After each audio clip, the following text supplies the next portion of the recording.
सुप्रभात बच्चों। हम जयशंकर प्रसाद द्वारा रचित ऐतिहासिक नाटक ध्रुव स्वामिनी के बारे में पढ़ रहे हैं। बच्चों, हमने कल ध्रुव स्वामिनी के कथानक के आधार पर तत्वों की समीक्षा की। यानी कथानक जो होता है, किसी रचना की विषय वस्तु जो होती है, उसके प्रमुख 6 तत्व माने हैं। इसके बारे में हम कल की वीडियो में अध्ययन कर चुके हैं। और बच्चों, आज का हमारा विषय रहेगा ध्रुव स्वामिनी नाटक का उद्देश्य। यानी उद्देश्य के आधार पर ध्रुव स्वामिनी नाटक की समीक्षा। तो ध्रुव स्वामिनी एक उद्देश्यपूर्ण रचना है। जयशंकर प्रसाद ने जिस दृष्टिकोण को सामने रखकर अपने नाटकों की रचना की है, उसे स्पष्ट करते हुए उन्होंने लिखा है, मेरी इच्छा भारतीय इतिहास के अप्रकाशित, यानी जिसके बारे में अभी तक किसी लेखक ने सोचा भी नहीं, लिखा नहीं, अप्रकाशित अंश में से उन प्रकांड घटनाओं का दिग्दर्शन करवाने की है, जिन्होंने हमारी वर्तमान स्थिति को पथ दिखाने का बहुत प्रयत्न किया। यानी हमारे अतीत की वो घटनाएं, हमारे गौरवमय इतिहास की वो घटनाएं आज के युग में भी, वर्तमान समय में भी महत्वपूर्ण है। इसके बारे में जयशंकर प्रसाद ने ध्रुव स्वामिनी नाटक में जिक्र किया है। यानी इन घटनाओं को लिखने के पीछे, इतिहास के उन पलों को व्यक्त करने के पीछे लेखक का उद्देश्य रहा है कि उन घटनाओं के माध्यम से आज हम हमारे वर्तमान समय की जो समस्याएं हैं, उनको उन घटनाओं से जोड़कर चलते हैं। तो ध्रुव स्वामिनी नाटक में मुख्य रूप से प्रसाद जी का ध्यान 2 बिंदुओं पर केंद्रित रहा है। एक तो प्रथम नारी जीवन की विभिन्न समस्याएं, और दूसरा तत्कालीन समाज की परिस्थितियां। नारी जीवन की समस्याओं में मुख्य रूप से उन्होंने विवाह मोक्ष की समस्या को उठाया है, और राजनीतिक परिस्थितियों में तत्कालीन राज्याधिकार की समस्या। बच्चों, जयशंकर प्रसाद जी के बारे में हम पहले ही पढ़ चुके हैं। जयशंकर प्रसाद जी बहुमुखी, प्रतिभा संपन्न रचनाकार हैं, इतिहासकार हैं, छायावाद के आधार स्तंभ माने जाते हैं, और कामायनी महाकाव्य के रचनाकार, कवि के रूप में वे अत्यधिक प्रसिद्ध हुए। यानी कामायनी जो महाकाव्य है, उनकी प्रसिद्धि का आधार स्तंभ है। आधुनिक हिंदी साहित्य के महानतम साहित्यकार जयशंकर प्रसाद यद्यपि महाकवि थे, तो भी वे अपने युग के सिरस्थ, सबसे उच्च कोटि के सर्वश्रेष्ठ नाटककार के रूप में प्रसिद्ध हुए हैं। इसके साथ साथ उन्होंने उपन्यास, कहानी, निबंध जैसी अन्य महत्वपूर्ण गद्य विधाओं को प्रस्तुत किया है। जयशंकर प्रसाद एक सांस्कृतिक, हमारी सभ्यता संस्कृति से संबंधित, और ऐतिहासिक, हमारे प्राचीन गौरवपूर्ण अतीत के वर्णन करने वाले नाटककार के रूप में जाने जाते हैं।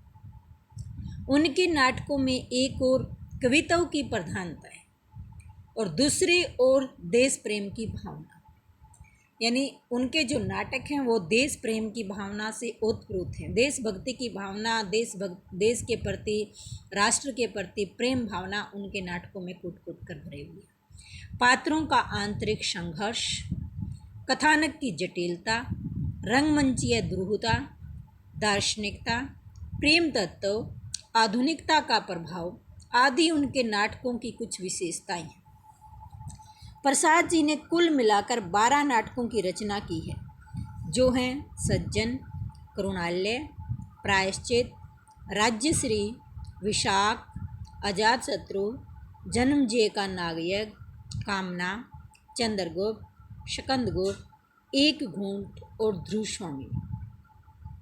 तो आज हम ध्रुव स्वामिनी नाटक की उद्देश्यपूर्ण रचना के बारे में विचार विमर्श करने जा रहे हैं।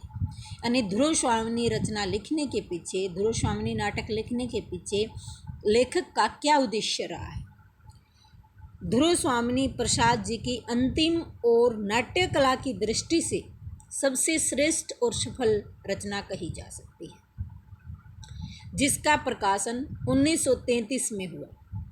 नाटक की कथावस्तु गुप्त काल से ली गई है। यानी नाटक किसी काल से संबंधित है, गुप्त काल से। रामगुप्त को ध्रुव स्वामिनी दिग्विजय के समय प्राप्त हुई थी। यानी जिस समय रामगुप्त के पिता चंद्रगुप्त भारत विजय यात्रा पर निकले थे, तो उस समय ध्रुव स्वामिनी संधि स्वरूप दिग्विजय के समय प्राप्त हुई थी और समुद्रगुप्त की मृत्यु के पश्चात रामगुप्त ने छल कपट से राज्य पर अधिकार प्राप्त कर लिया। उसी के साथ ध्रुव स्वामिनी को भी प्राप्त कर लिया। समुद्रगुप्त ने अपना उत्तराधिकारी चंद्रगुप्त को बनाना चाहा था, लेकिन उसे बंदी बना लिया जाता है। ध्रुव स्वामिनी और चंद्रगुप्त के बीच प्रेम विकसित होने से पहले ही उसका विवाह रामगुप्त से हो जाता है। ध्रुव स्वामिनी ने उसका प्रबल विरोध किया। चंद्रगुप्त ने अपनी चतुराई, बल और सामर्थ्य से सकराज का अंत कर दिया और ध्रुव स्वामिनी से पुनः विवाह किया। हिंदी नाट्य साहित्य में एक तरह से ध्रुव स्वामिनी नाटक से समस्या नाटक की शुरुआत मानी जाती है और इस नाटक में पुनर्विवाह की समस्या को उठाकर उसका समाधान भी किया गया है। विवाह मोक्ष की समस्या, जैसे जयशंकर प्रसाद के दो उद्देश्य रहते हैं। पहला उद्देश्य है नारी के सम्मान की समस्या, नारी के विवाह मोक्ष की समस्या, और दूसरा उद्देश्य है राज्याधिकार की समस्या। तो इस नाटक में पुनर्विवाह की समस्या को उठाकर उसका समाधान भी दिया गया है। नाटककार ने इसमें अनमेल विवाह की समस्या को प्रस्तुत किया है। नाटक की नायिका ध्रुव स्वामिनी एक विचित्र समस्या से दुखी है। वह जिस पुरुष से प्रेम करती है, परिस्थितिवश उससे वह विवाह नहीं कर पाती। उसका विवाह जिससे होता है उससे वह प्रेम नहीं कर पाती। ध्रुव स्वामिनी की शादी रामगुप्त से होती है, लेकिन वह उसे प्यार नहीं करती। वह चंद्रगुप्त से प्रेम करती है और उसकी भावनाएं उसके साथ जुड़ी हुई हैं। चंद्रगुप्त के प्रति उसके आकर्षण और रामगुप्त के प्रति उसके विकर्षण की भावना उसी के शब्दों में बताई गई है।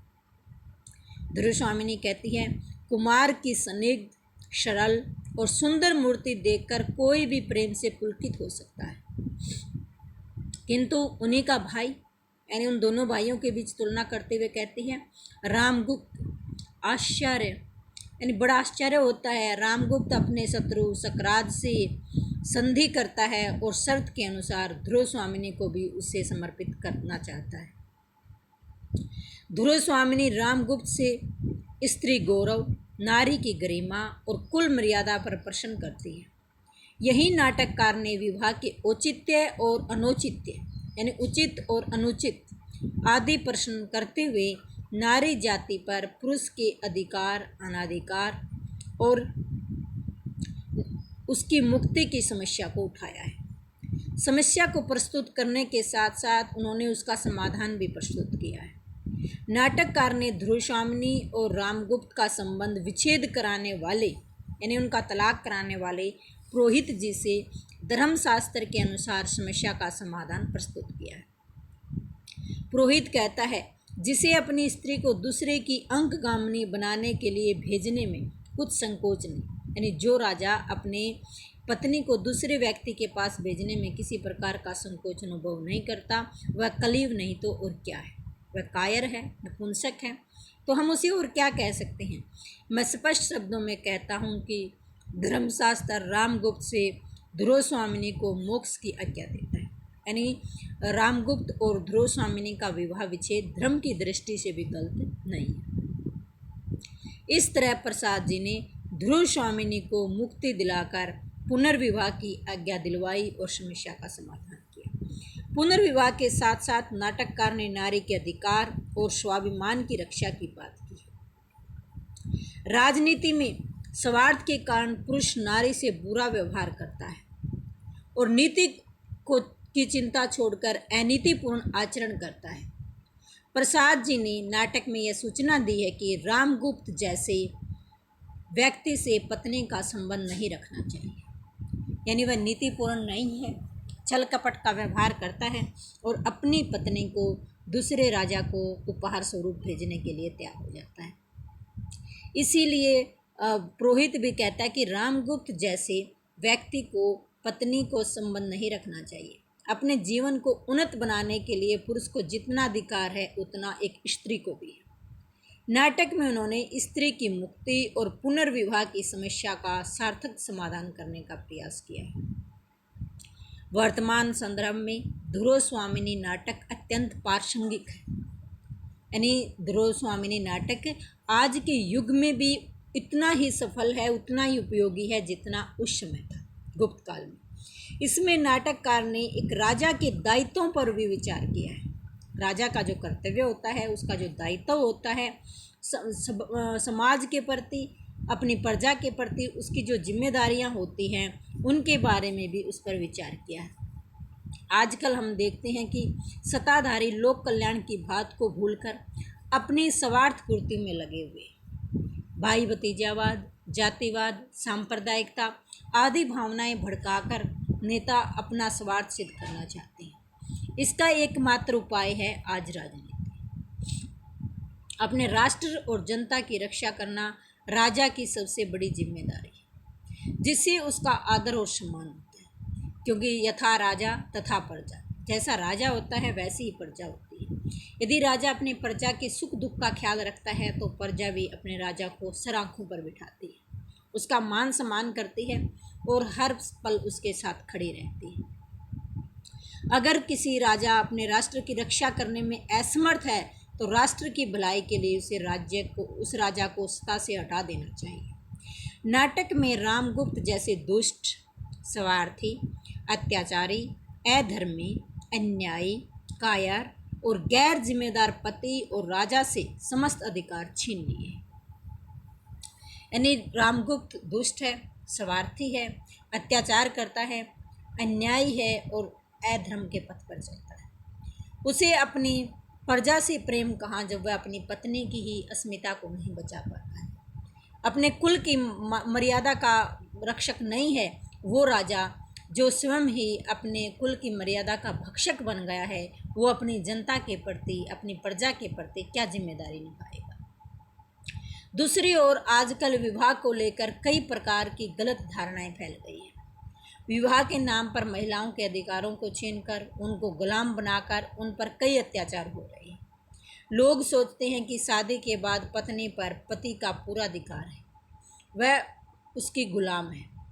लेकिन प्रसाद जी ने ध्रुव स्वामिनी नाटक के माध्यम से यह सिद्ध कर दिया कि पुरुष की तरह पत्नी का भी स्वतंत्र व्यक्तित्व होता है, उसका भी मान सम्मान होता है, वह भी स्वतंत्रता की अधिकारिणी है, वह स्वयं अपने निर्णय ले सकती है।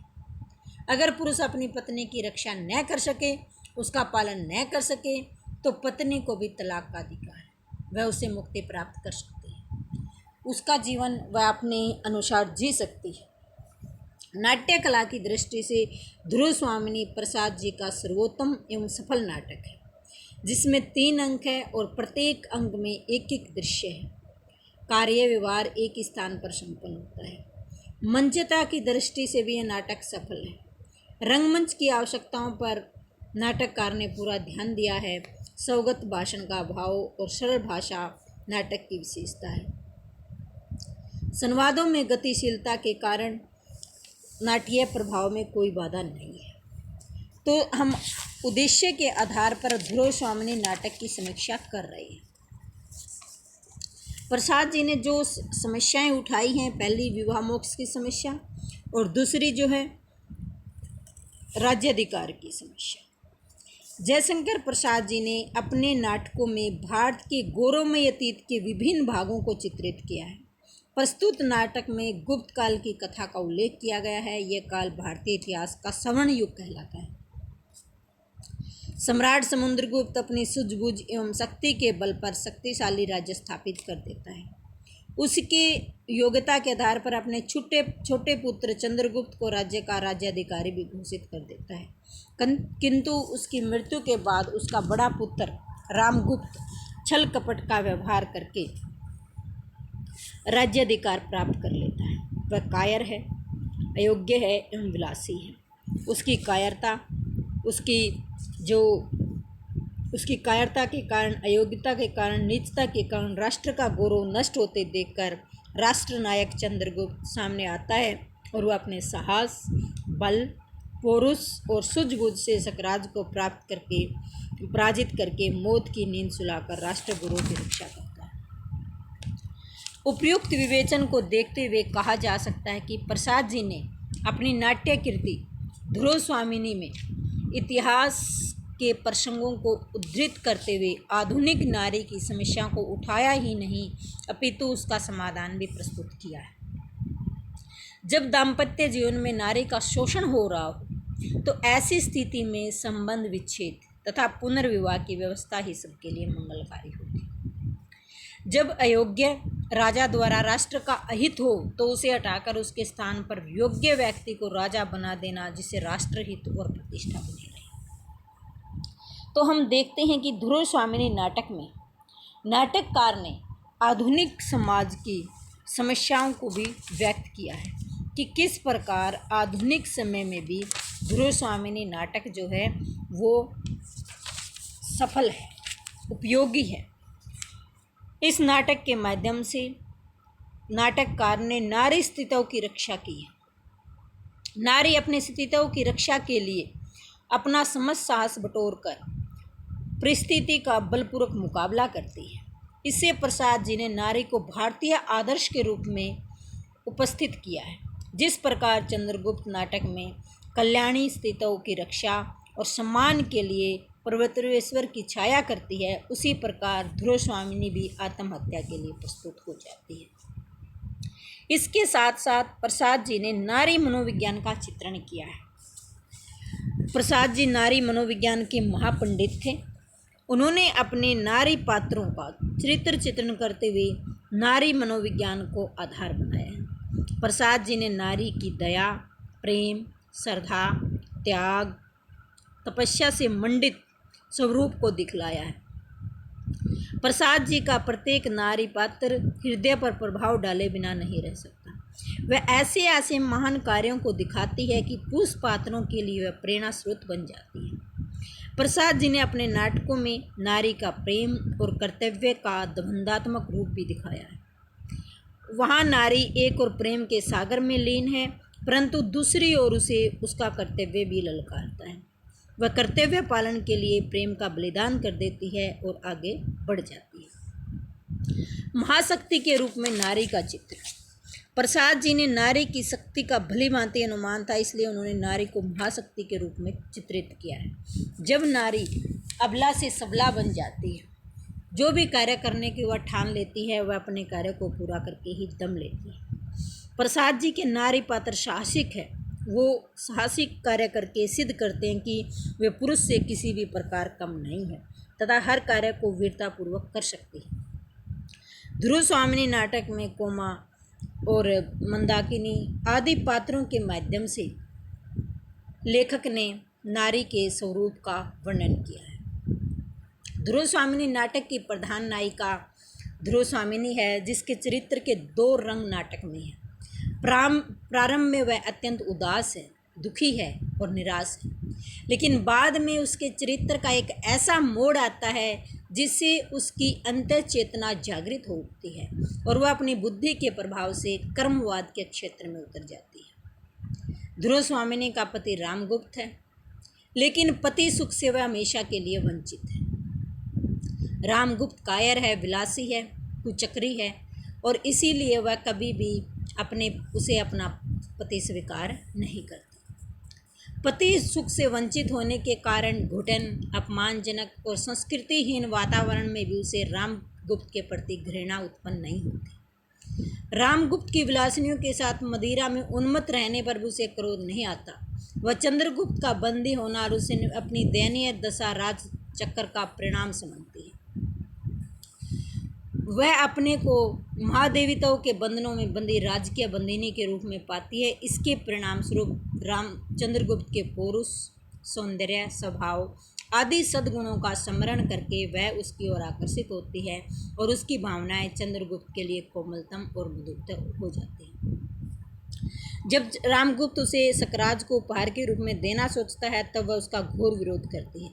क्रोध गुस्सा होकर वह रामगुप्त के पुरुषार्थ पर चोट करती है। यदि तुम मेरी रक्षा नहीं कर सकते, अपने कुल की मर्यादा, नारी का गौरव नहीं बचा सकते, तो तुम मुझे उसके पास भेज भी नहीं सकते। तो प्रस्तुत